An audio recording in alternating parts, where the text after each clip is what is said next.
This is part 3 in a 7-part examination of the fires that destroyed Lahaina Maui on August 8, 2023. An examination of the fire heat signatures captured by GOES 18 during the timeframe of late evening August 8, 23 through early morning August 9, 23. One of the first images to be located based upon the GOES 18 satellite was this rather low-resolution example showing the location of 2 fires, one at Kula and the other at Lahaina. Here is a close-up view of the area. Not much detail is present.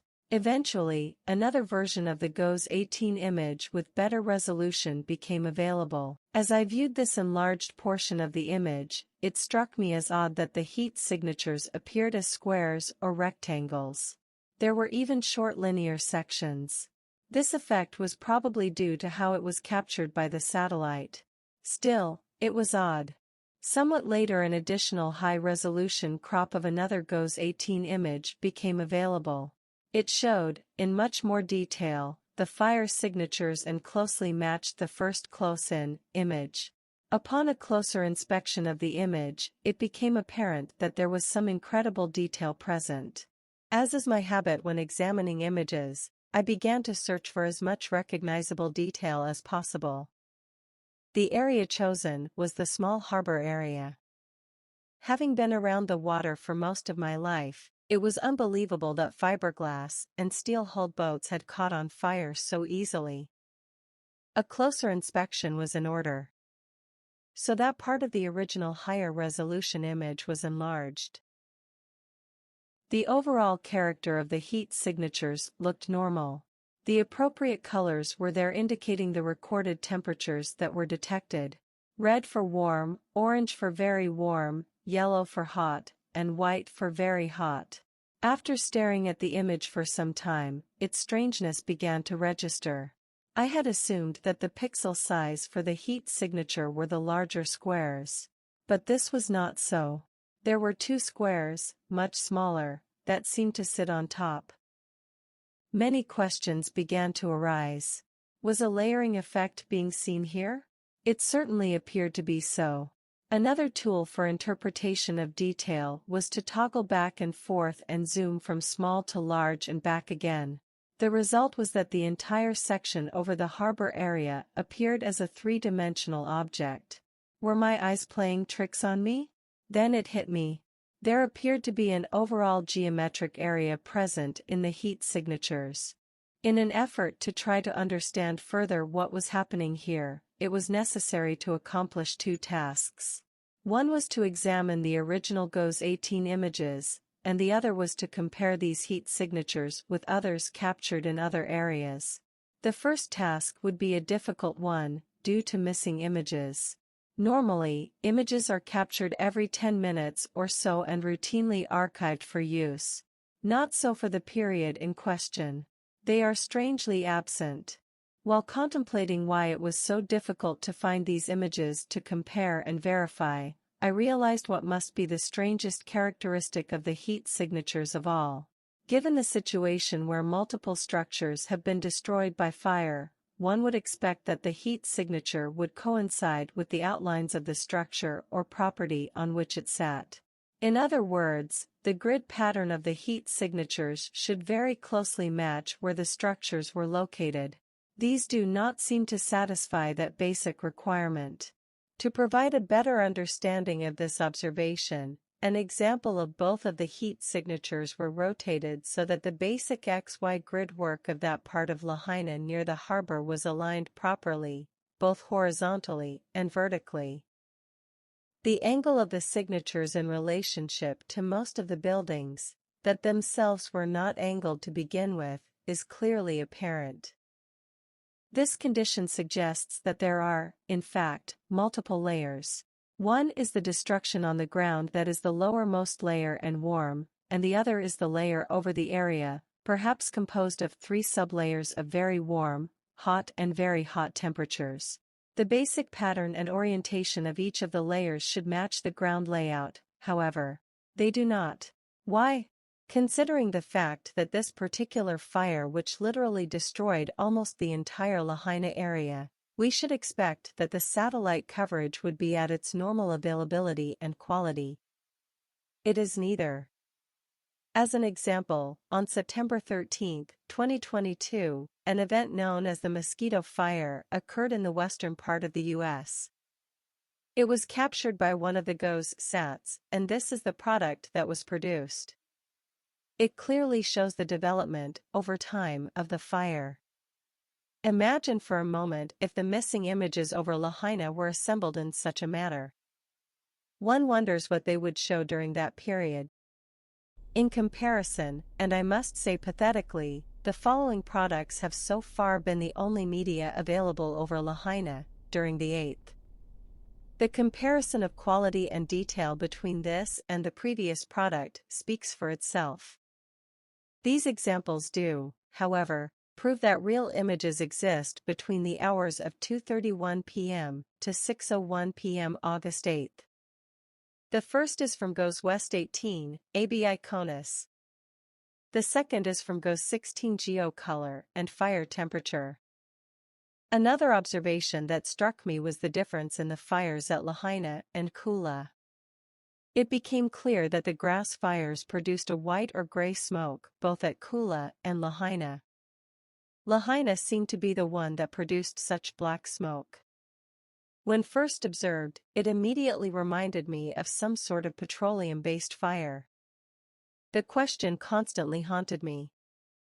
What was burning to produce such black smoke?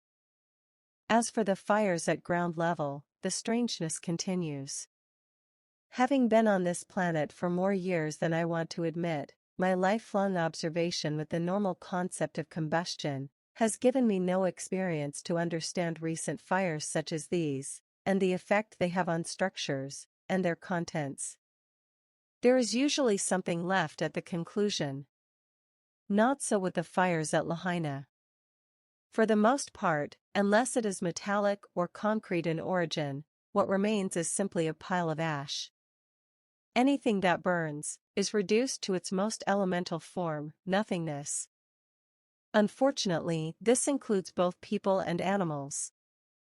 As many videos shot by people fleeing the area became available, I continually observed a particular pattern in many of the fires. There appeared to be a distinct glow around whatever was burning. It was almost as if the primary action was that the object itself was at a particular temperature, and the actual fire was a secondary characteristic. Another observation was that many of the structures were fully engulfed within but still somewhat intact on the outside.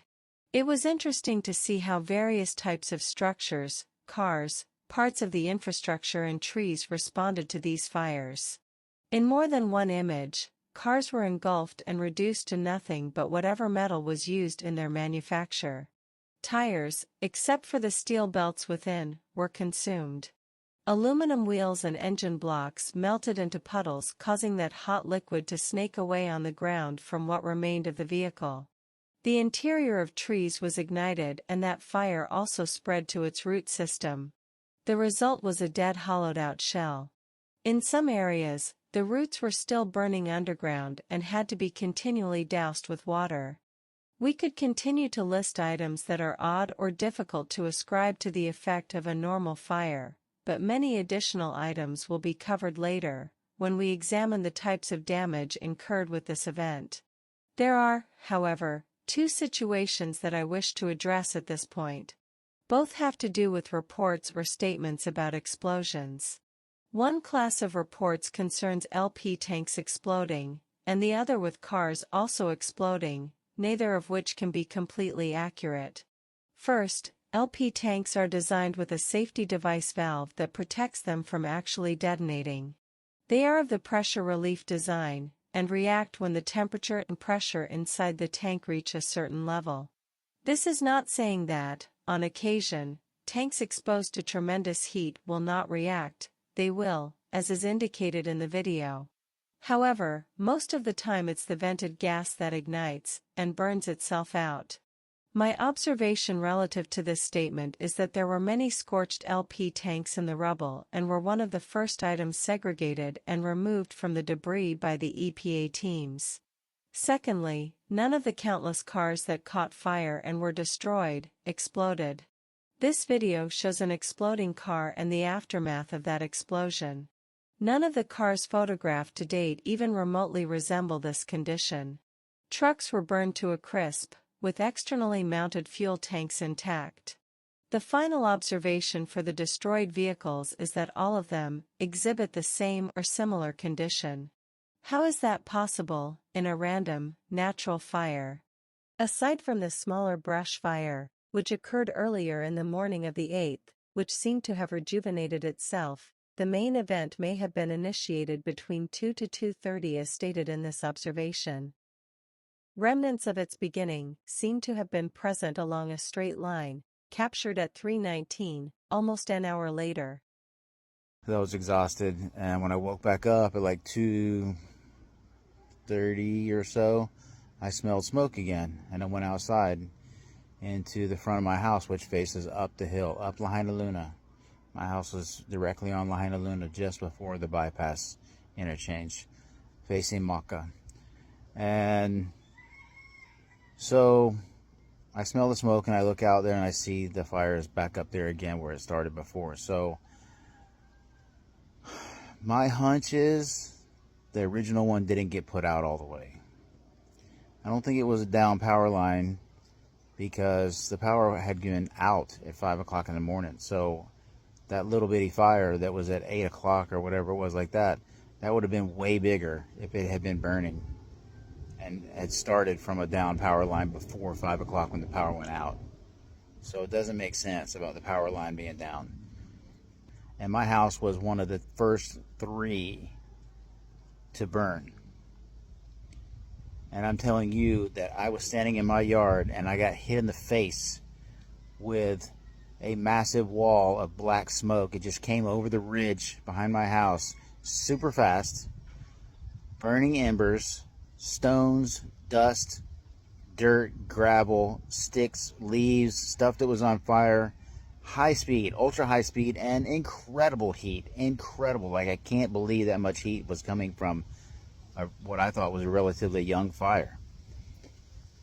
To the point where I turned my body and ran into a little cubby in my house to shield myself from what felt like a blast, like a bomb blast or a fire tornado, something like that. I had time to grab my keys and jump in my car. When I backed my car out of my driveway, it was so black I couldn't see whether I was going to be running over somebody or not, but I saw flames coming across the street to me, coming down the mountain, and I just gunned it. I just got out of there. Expanding upon what might not be a coincidence, close to 3:30 p.m., Kahoma Stream is reported to have been engulfed in flames also. Was this the remnants of the same event that began up Lahaina Luna Road and the bypass? I found it somewhat disturbing that the initial fire report not only did not list the fact that this area was on fire at 3:19 with a fire engine on site, but also that the area was completely sanitized immediately after the fires.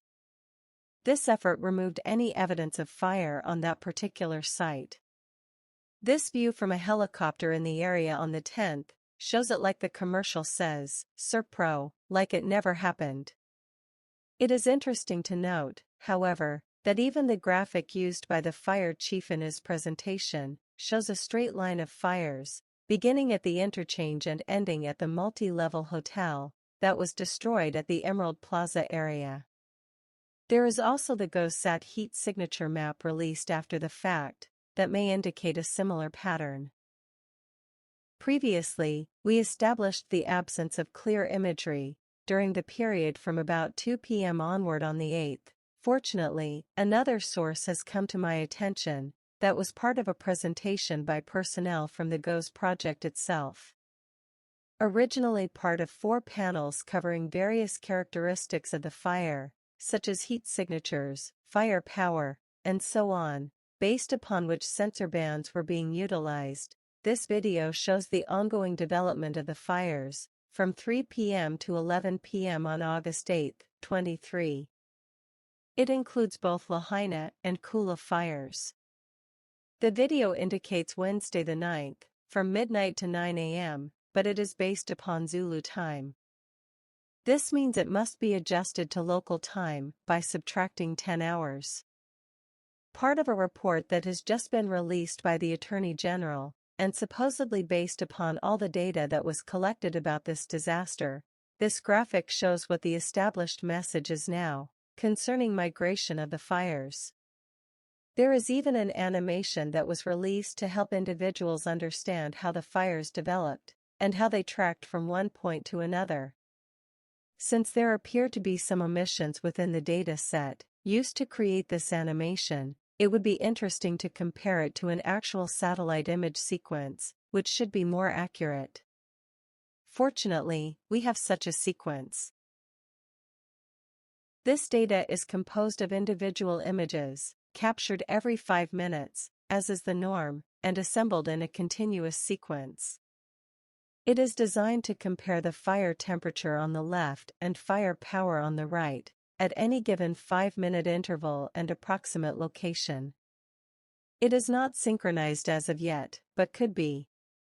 There is also a database that contains information on each individual fire that was detected during a portion of the event. Known as the Earth Information System or EIS, Fire Event Data Suite or FEDS, the site indicates for each fire detected the geographic location, date, and time. It is doubtful that this resource was utilized for the report. Although it is an excellent resource for what it contains, it also has missed obvious fires that occurred and is therefore incomplete. This Next Goes satellite product was released to show the actual fires in progress beginning on the 8th. It is somewhat odd to see a tremendous flash as the sequence begins, thus perhaps verifying what occurred on the ground at around 2:30, up Lahaina Luna Road and the bypass. As you watch this animation, pay close attention to the fires themselves, for they indicate the presence of what appear to be parallel lines. Is the intensity of the fire showing some sort of an electromagnetic field? The lines appear only within the area of the fires and nowhere else on the image. Is this an image artifact or accidental find? It is difficult making sense of these images. There should be a common subset of information which is roughly consistent in each capture of information. One such disconnect is the topic of infrared imagery. As an example, the following 2 images should show similar data, both being IR-based. The left crop clearly shows a residence on fire somewhere in the United States. The colors yellow and white are present, indicating portions of the structure on fire that are both hot and very hot. The crop on the right is of the area along Baker Street, close to the parking garage and the apartments opposite to that structure. Based upon the first crop, we should therefore interpret the yellows as hot fires with the entire zone of white as being stronger fires and very hot. Let us return to ground level. On the evening of the 8th, one of the first images captured of the fires was by BBC, taken from an aircraft passing overhead, and showed the developing destruction. There is an odd, oval-shaped burn area, present near the shoreline. Precisely around 11:30 p.m., an individual had launched a drone over Lahaina and was recording the fires in progress. Clint Hansen captured the following imagery that night. Again, we see curved burning areas in the images. Nowhere do we see any rectangular or square areas that could be detected and recorded as heat signatures. Yet, over the harbor area, a geometric form of a square area can be seen in both IR images released.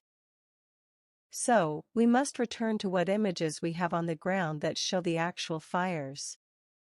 As stated before, many of the structures and vehicles seem to have a glow surrounding them, as an initial condition, only to evolve into a completely engulfed and destroyed object.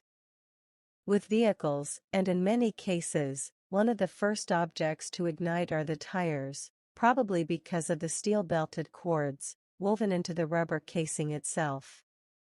Many of the structures become completely engulfed from within, with the exterior still structurally in place. How does a metal building, with no natural fuel surrounding it, catch fire inside? This one in the Emerald Plaza area caught fire just below the solar panels on the roof. Were they a factor? It is true that some buildings were captured on video that have fires on their roof areas, as on the left in this image. However, there are also buildings, as on the right, that show an orange glow on top, with the entire interior engulfed in flames.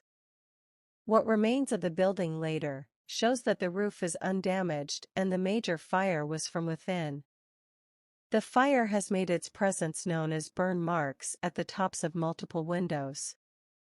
This was evident in images of a single multi-apartment complex, and will be later seen as flames exit the building through window openings, in a building on Front Street, or the parking garage on Baker Street. Fleetwood's on Front Street is an interesting case that also shows this effect, and much more. The first image is an oblique of the front and left side, with roof views, showing the burn marks caused by flames exiting the structure through the windows. The next images include closer views of the front, left side, and roof area. What makes this structure most interesting, however, is the side not seen and the burn marks there. What caused the large black coloring on the back wall that either spilled over from the roof and downward, or began at ground level, and migrated to the roof? Other buildings show similar burn marks. A medical center, the lower floors of a motel or apartment complex, the rear of another multilevel structure. We could continue with additional examples, but there are other areas to examine. Just consider what you have seen here as information that creates more questions, and remember how the fires were recorded as they developed between 2 p.m. and 11 p.m., according to the eyes in the sky. This concludes Part 3, an examination of the fires that destroyed Lahaina on August 8, 2023. That is, at least for the time being. One must continually ask the question, what caused these fires? Were they natural or artificial?